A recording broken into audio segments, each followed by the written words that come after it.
सिंध में भी सरकारी मुलाजमों की मौजें, पेंशन बढ़ा दी गई, तनख्वाहें भी बढ़ा दी गई। सिंध का आइंदा माली साल का बजट पेश। ग्रेड 1 से 15 तक के मुलाजमों की तनख्वाहों में 35% इजाफा किया गया। ग्रेड 16 से 22 तक तनख्वाहें 30% बढ़ाई जाएंगी। वजीर आला सिंध का रिटायर्ड मुलाजमों की पेंशन 17.5% बढ़ाने का ऐलान। कम अज कम उजरत 35% बढ़ाकर 35,550 रुपए मुकर्रर कर दी गई।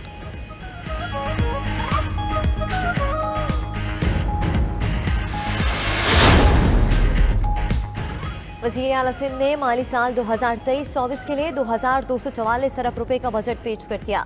तरक्याती बजट 6 खरब 89 अरब, सूबाई सालाना तरक्याती प्रोग्राम के लिए 3 खरब 80 अरब रुपए मुख्तस, जिले सालाना तरक्याती प्रोग्राम के लिए 30 अरब रुपए, वफाकी सालाना तरक्याती प्रोग्राम के लिए 2 खरब 66 अरब तजवीज़, वफाकी हुकूमत के पब्लिक सेक्टर प्रोजेक्ट्स के लिए 12 अरब 41 करोड़ रुपए मुख्तस, बल्दियात के लिए तरक्याती बजट के लिए 62 अरब रुपए रखे गए। नए माली साल के लिए 5,248 तरक्याती मंसूबे शामिल। जारी मंसूबों पर 2 खरब 91 अरब, नए तरक्याती मंसूबों पर 88 अरब रुपए खर्च होंगे। सिंध के बजट में ज़राअत के लिए 18 अरब रुपए मुख्तस, किसानों को 1258, ज़रई आलात 50% सब्सिडी पर दिए जाएंगे। आइंदा माली साल में अमन व अमान के लिए 143 अरब, तालीम के लिए 312 अरब रुपए मुख्तस, सेहत के गैर तरक्याती अखराजात के लिए 214 अरब रुपए तजवीज़, 15 मेगा मनसूबों पर 147 अरब रुपए अखराजात का तखमीना। बैनुल-अक़वामी इमदादी इदारों से 122 अरब रुपए मिलने की उम्मीद। मुतासिरीन सैलाब की बहाली के लिए 100 अरब रुपए इजाफी रखने का ऐलान।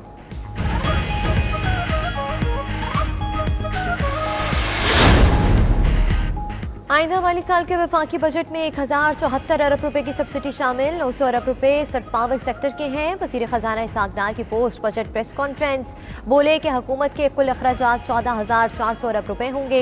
कर्जों पर सूद की अदायगी सबसे बड़ा बोझ है। महसूलात में इजाफे के लिए 200 अरब रुपए के नए टैक्सेस लगाए। FBR का रेवेन्यू हदफ 9,200 अरब रुपए है। पेट्रोलियम लेवी से 869 अरब रुपए हासिल होंगे। मजीद कहा कि यूटिलिटी स्टोर्स पर आटा, घी, दालों पर सब्सिडी के लिए 35 अरब रखे। हुकूमत एयरपोर्ट्स की निजकारी के लिए काम कर रही है। निजकारी प्रोग्राम में डिस्कोस को भी शामिल करेंगे। उम्मीद है कि यूरोपीय यूनियन GSP+ में तौसीह देगा। ओवरऑल डेफिसिट मैंने इसके 6.54%, प्राइमरी बैलेंस भी मैंने इसका दी 0.4% और पब्लिक डेट टू GDP 66.5%। ना दिस इज इम्पोर्टेंट। तो 6.5% PMLN ने छोड़ा जून 2018 में, वो अब 21% है। तो इससे डबल जेपर्डी, एक तरफ डेट स्टॉक डबल, दूसरी तरफ जो रेट है वो 3.5 टाइम्स। हमें फोकस करना पड़ेगा कि देखिए you have to start somewhere. Growth होगी तो आपका ये मजीद पहिया चलेगा और लोगों को एम्प्लॉयमेंट मिलेगी। बजट रिवायत से हटकर बनाया, मुल्क को दोबारा तरक्की की राह पर डालेंगे। IMF वाले बजट से खुश ना होते तो फोन आ गया होता। वजीर खजाना इसाक डार कहते हैं बजट खसारा GDP का 7.9% है। GDP में टैक्सीज का तनासुब 8.7% रखा। महंगाई की शरह 21% रहेगी। तरक्की की शरह 3.5% रखी है। ग्रोथ होगी तो मुल्क का पहिया चलेगा, तरक्की होती तो लोगों को रोजगार मिलेगा। ज़राई शोबे में टैक्स छूट और बेहतरी लाने से फूड सिक्योरिटी बढ़ेगी और डॉलर बचेंगे। IT सेक्टर मुल्क में कसीर तादाद में ज़र मुबादला ला सकता है। उसकी तरक्की के लिए इक़दाम उठाए हैं। SMEs के लिए भी स्कीम्स लाई जाएंगी। कारोबारी तबके के तहफ़्फ़ुज़ात दूर करने के लिए FBR की 2 कमेटियां बना दी गई।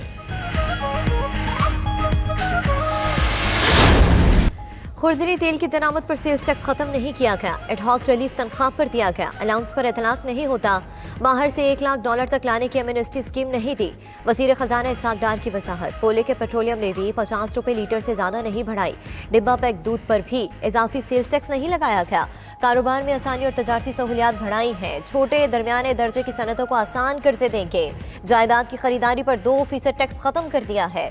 वजीर खजाना ने मजीद कहा कि पिछली हुकूमत ने पब्लिक कर्जे बढ़ाए, 4 साल में कर्ज दुगना हो गया। डिफॉल्ट की रेट लगाने वाले जान लें कि उनकी ख्वाहिश पूरी नहीं होगी। पाकिस्तान एटमी कुव्वत है, अब माशी कुव्वत भी बनेगा।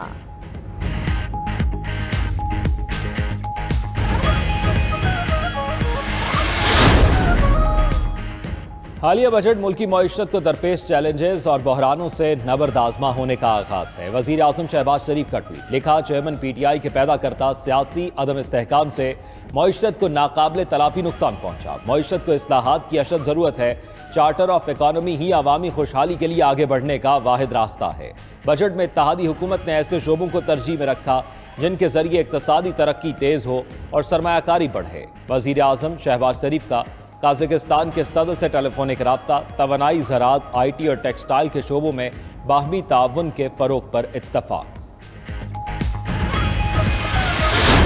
तो सरकारी मुलाजमीन की इनकी तनख्वाहें बढ़ी हैं, आवाम को कोई रिलीफ मिला ही नहीं। हमने समझा था पेट्रोल सस्ता करेंगे, आटा सस्ता करेंगे, चीनी वगैरह सस्ती करेंगे, इन लोगों ने वो तो रिलीफ दिया ही नहीं है। महंगाई बहुत ज़्यादा हो गई है। बच्चों की स्कूल की फीसें, आटा, चीनी, दाल, किराया, बिजली, गैस, ये चीज़ें सब चीज़ें महंगी हो चुकी। महंगाई ने हमारी कमर तोड़ रखी है। गरीब आदमी का कोई साथी नहीं है।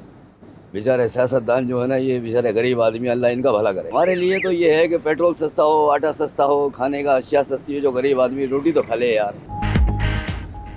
वफाकी बजट पर अवाम का मिला जुला रद्द-ए-अमल, कोई खुश तो कोई गिला शिकवा करने लगा। शहरियों का कहना है कि महंगाई ने कमर तोड़ दी है। बजट में अवाम के लिए कुछ नहीं रखा गया।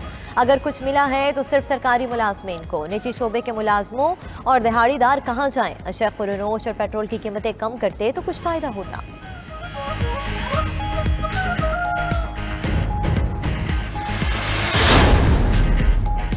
सरकारी मुलाजमों की तनख्वाहों में इजाफे का ऐलान खुशाइद, मगर पैसे कहां से लाएंगे? शाह महमूद कुरैशी ने इसाकदार को मईशत का हिटमैन करार दे दिया। बोले 42 दिन की हुकूमत 12 माह का बजट पेश कर रही है। अबूरी हुकूमत बजट में तरमीम पर मजबूर होगी। असद उमर बोले हुकूमत ऐसे बजट के लिए कह रही थी कि असम्बली तहलील नहीं कर सकते, ऐसा बजट ना ही पेश करती तो बेहतर था। पार्टियों के फैसले आवाम करती है, सियासी रहनुमा नहीं।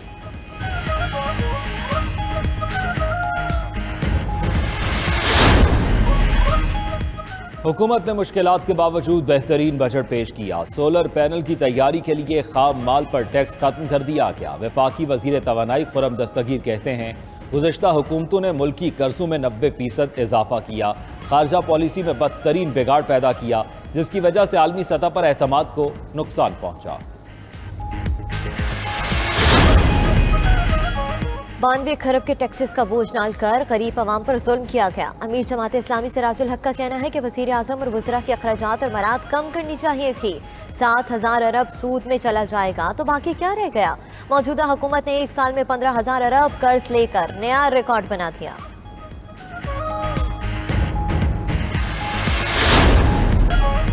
आइंदा आम इंतखाबात की तैयारियां तेज। सिलेक्शन कमीशन ने बैलेट पेपर्स की छपाई से मुतालिक प्लान तैयार कर लिया। प्राइवेट प्रिंटिंग प्रेस से बैलेट पेपर्स ना छपवाने का फैसला। इलेक्शन कमीशन ने 3 सरकारी प्रिंटिंग प्रेस फाइनल कर लिए हैं। आइंदा आम इंतखाबात के लिए 26 करोड़ बैलेट पेपर्स छापे जाएंगे।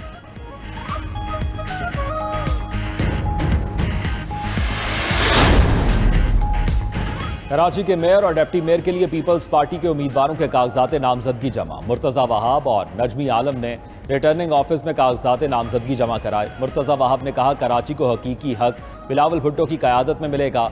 शहर कायद ने जो एतमाद किया उस पर पीपल्स पार्टी का एक एक कारकुन पूरा उतरेगा।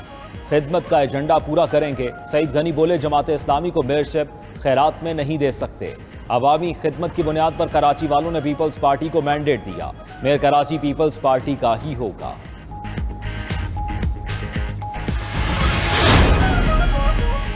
अमीर जमात इस्लामी कराची हाफिज नईमुर रहमान ने मेयर कराची के लिए कागजात नामजदगी जमा करा दिए।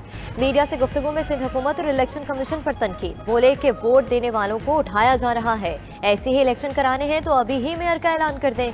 सिंध हुकूमत के खिलाफ कल मुल्कगीर एहतजाज करेंगे। मजीद बोले कि बलदियाती कानून में गैर कानूनी तरमीम को अदालत मुस्तरद कर देगी।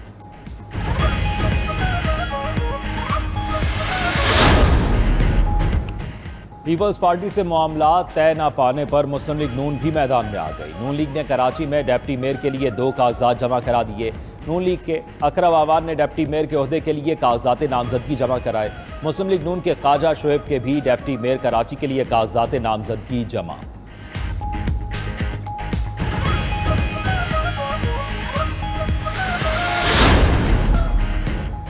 तामीराती कवानीन की खिलाफ वर्जियों पर सिंध बिल्डिंग कंट्रोल अथॉरिटी मुतहरिक। कराची के इलाके मंगोपीर में बनने वाले रिहायशी प्रोजेक्ट का NOC मंसूख कर दिया।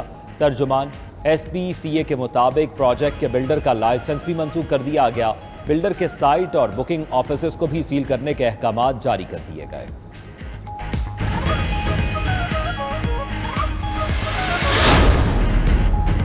माहौल दोस्त सफरी सहूलियात की फरहमी के लिए इकदाम।